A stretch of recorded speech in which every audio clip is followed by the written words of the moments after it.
Elif'in mutfağına hoş geldiniz. Bugün sizlere çayınız demlenene kadar kolayca hazırlayabileceğiniz poğaça tadında peynirli kaşarlı enfes kahvaltılık tarifimi paylaşmak istiyorum. Yeni tariflerimden haberdar olabilmek için kanalıma abone olup zile basarak bildirimleri açmayı unutmayınız. Karıştırma kabının içerisine 2 adet yumurtayı aldım. Üzerine 50 gram kadar ezilmiş beyaz peyniri ekliyorum.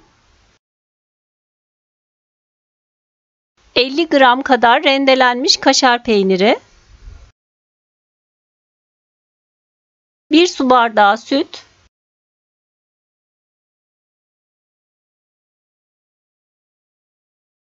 Birkaç dal ince kıyılmış maydanoz. Yeteri kadar tuz ve pul biber. Tuz fazla eklemeyin. Peynir eklediğimiz için tuzlu olabilir. Peynirleri ezerek karıştırıyorum biraz. Daha sonra 3,5 su bardağı un ekleyeceğim ama unu azar azar ekliyorum. Üzerine 1 paket kabartma tozu ekleyip spatula ile karıştırıyorum.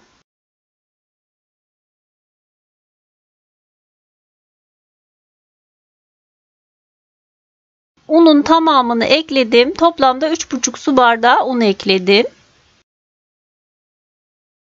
Spatulayı çıkarıyorum. Elimle yoğurmaya devam ediyorum.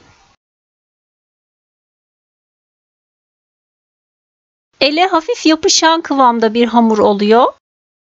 Tekrar un ilavesi yapmıyorum. Hamurum hazır. Üzerine hafifçe un serperek tezgahın üzerine alıyorum.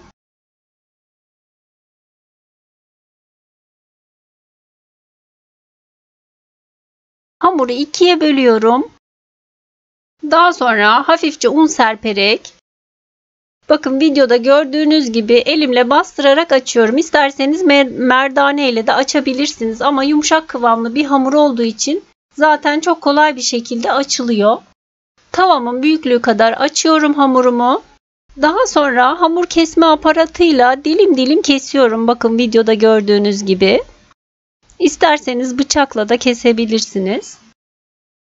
Tavaya 1 çay bardağı sıvı yağ alıyorum ve yağ kızdırıyorum.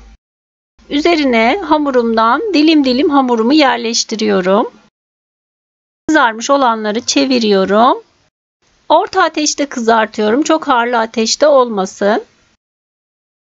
Her iki yüzü de kızarmış olan hamurlarımı tabağa çıkarıyorum. Ve sıcak sıcak servis ediyorum. Yumuşacık poğaça tadında çok lezzetli oldu. Kahvaltılığımı mutlaka denemenizi tavsiye ediyorum. Deneyecek olanlara şimdiden kolay gelsin, afiyet olsun.